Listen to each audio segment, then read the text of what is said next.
મહીસાગરના લુણાવાડા નગરપાલિકાના પૂર્વ પ્રમુખ સામે સત્તાનો દુરુપયોગ કરી અને 46 લાખથી વધુના સરકારી નાણાંનું નુકસાન કરતા અને નાણાં વસૂલ કરવાનો હુકમ અપાયો છે।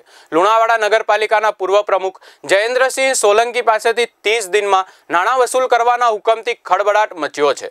ટાઉન હોલ બનાવવાના કોઈપણ પ્રકારની મંજૂરી મેળવ્યા વગર ટેન્ડર કરાતા અને વર્ક ઓર્ડર આપી નાણાં ચૂકવી દેતા પ્રાદેશિક કમિશનરની કોર્ટમાં પૈસા વસૂલ કરવા આદેશ અપાયા છે। સમગ્ર મામલે આધાર પુરાવા સાથે દરખાસ્ત મોકલી આપવા ચીફ ઓફિસરને હુકમ કરવામાં આવ્યો છે। કોંગ્રેસના પૂર્વ પ્રમુખ જયેન્દ્રસિંહ સોલંકી દ્વારા લુણાવાડા નગરપાલિકામાં સત્તાનો દુરુપયોગ કરતા હોવાની ફરિયાદ મળતા કાર્યવાહી હાથ ધરાઈ છે। લુણાવાડા ખાતે નવીન ટાઉન હોલ બનાવવા પૂર્વ પ્રમુખે સમગ્ર કૌભાંડ આચર્યું હતું। સત્તાના જોરે નાણાંનો દુરુપયોગ કરતા હોવાનું પ્રાદેશિક કમિશનરની કોર્ટમાં સાબિત થતા અંતે કાર્યવાહી કરાઈ છે। ભાજપના પૂર્વ સભ્ય તેમજ પૂર્વ મહામંત્રી મળુભાઈ રાણા દ્વારા સમગ્ર મામલે યોગ્ય તપાસ કરવા માંગણી કરાઈ છે।